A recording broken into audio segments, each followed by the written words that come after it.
ঋতু, আমি তোকে খুব ভালোবাসি রে। এই পৃথিবীর সব ভালোবাসা আমার ভালোবাসার কাছে কম পড়ে যাবে।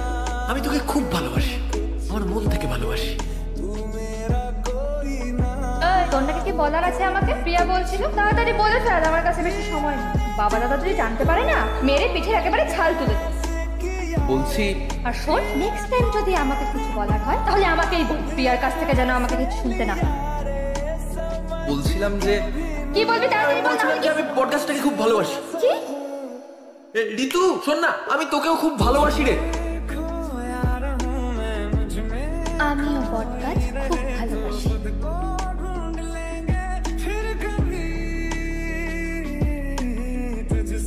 আমাদের না এখানে বেশি লুকিয়ে দেখা করা না। দাদা যদি জানতে পারেন তাহলে একদম বিপদ হয়ে যাবে। আজকে এমনি দাদার দিকে আসার কথা। কেন তোর দাদা এখানে এসে প্রেম করবে নাকি? Hello Babu, I am sorry বাবু। বাবু ভুল হয়ে গেছে। আরে না, আমি তোমাকে ফটোটা পাঠিয়েছিলাম তো। এই না না, ওটা তো না। তোমাকে ভালো লাগছে না তো আমি কি করবো? ওটা আমার দোষ কোথায়? ওটা মোবাইলের দোষ।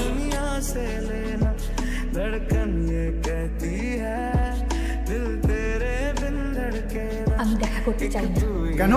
চাই না মানে চাই না। তুমি কি করে আমাকে জিজ্ঞেস না করে ডিসিশনটা নিয়ে নিলে বাবা? তোমার জীবনে কি অন্য কোনো ছেলে আছে? নাম কি? জিৎ ভৌমিক। কি করে? কলকাতায় পরিচালনার কাজ করে। এখানকার ছেলে। আমার কোনো আপত্তি নেই, কিন্তু 4 তারিখের মধ্যে আমার সাথে দেখা করতে হবে। 3 দিন সময় আছে তোর হাতে। 4 তারিখের মধ্যে জিৎ আমার সাথে দেখা না করলে সুদীপ্তর সাথে তোর বিয়ে ঠিক করে দেবো। বাবা তুমি বুঝতে পারছো? 3 দিন, আর 3 দিন সময় আছে তোর কাছে। কি হয়েছে এটা কি বল? এতবার ফোন করছিস কেন? ঋতু, আমি একটা শুটের মাঝখানে রয়েছি, এটা একটু। আমি অত শত কিছু জানি না। 4 দিন ধরে তুমি শুধু শুটেই আছো। পরশু ছেলে দেখো, আমি চাই তুমি বাড়ি এসে বাবার সাথে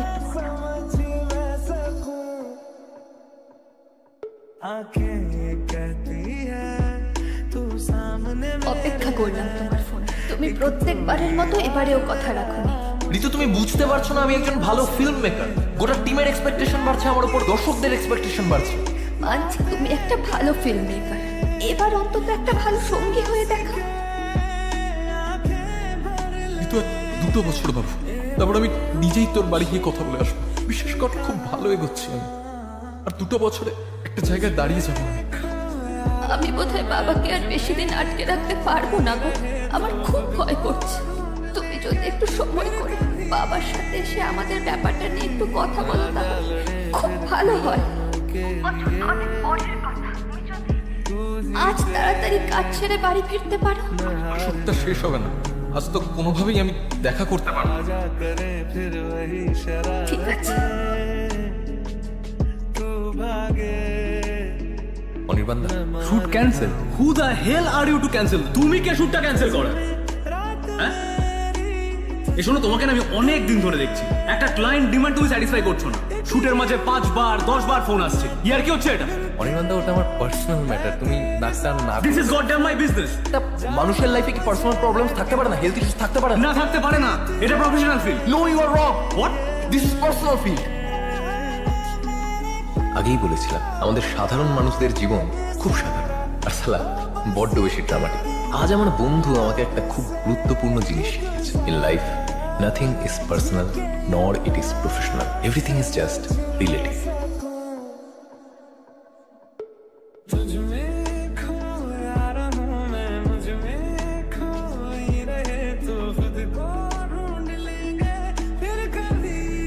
খুব মিস করেছি তোমার।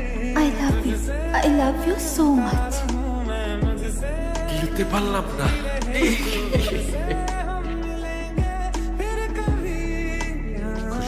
হ্যাঁ, কি বলবে বাবাকে? বলবো শ্বশুরমশাই আমি পডকাস্ট ভালোবাসি।